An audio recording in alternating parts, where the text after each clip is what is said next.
തങ്കച്ചൻ്റെ ആരോപണത്തിൻ്റെ പേരിലാണല്ലോ police കൊണ്ടിട്ട് അല്ല Marxist പാർട്ടിയുടെ കൊണ്ട് യോഗം കൊണ്ടുവച്ചത്. ആ CPM യോഗത്തിൻ്റെ കഴിഞ്ഞതിന് ശേഷമാണല്ലോ ഇയാൾ മരിക്കാൻ സാഹചര്യം ഉണ്ടായതോടെ. അല്ലെങ്കിൽ ഉണ്ടാകാൻ പാടില്ലല്ലോ. അതിനു മുമ്പ് അദ്ദേഹത്തിനൊരു കുഴപ്പമില്ലായിരുന്നല്ലോ.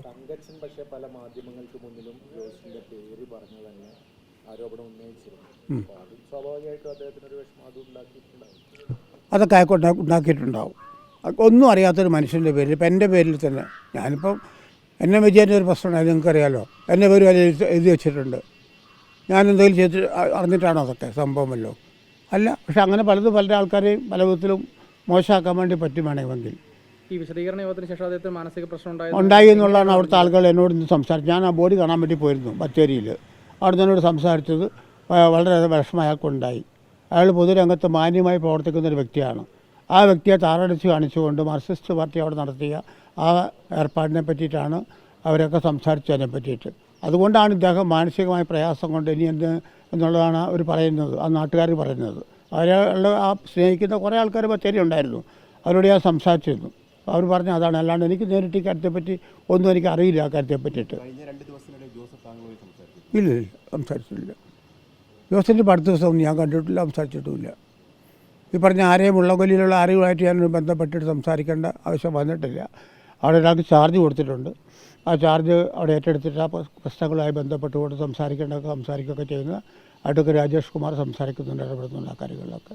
കൂടാതെ 14-ാം തീയതി വീണ്ടും അവിടെ ഈ പ്രശ്നങ്ങൾ അവിടുത്തെ സംഘടനാ പ്രശ്നങ്ങൾ ചർച്ച ചെയ്യുന്നതിന് വേണ്ടിയിട്ട് സജീവ് ജോസഫ് MLA ഈ അഡ്വക്കേറ്റ് ഇവിടെ രാജേഷ് വക്കീലും അവിടെ പോകുന്നു സംസാരിക്കുന്നുണ്ട് ആ കാര്യങ്ങളൊക്കെ.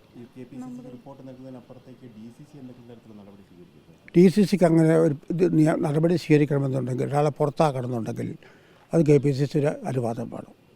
അല്ലാതെ DCCക്കാരെ പുറത്താക്കാനൊന്നും പറ്റില്ല. സസ്പെൻഷൻ വേണം നടത്താം. കോൺഗ്രസിൻ്റെ ഭരണഘടന അനുസരിച്ചുകൊണ്ട് 5 രൂപ മെമ്പർഷിപ്പുള്ള ഒരാളാണ് തന്നെയാളെ ആ മെമ്പർഷിപ്പ് ഇല്ലാണ്ടാക്കണമെന്നുണ്ടെങ്കിൽ യഥാർത്ഥത്തിൽ പറഞ്ഞാൽ ഭരണഘടന പറഞ്ഞ അതിലേക്ക് ഞാൻ കോൺഗ്രസ് കമ്മിറ്റിയിലേക്കാണ് പറയുന്നത്. പക്ഷേ KPCക്കാണ് ചെയ്യാം. KPC ചെയ്യുന്നുണ്ട് ആ കാര്യങ്ങൾ. ഇത്രയേ ഉള്ളൂ.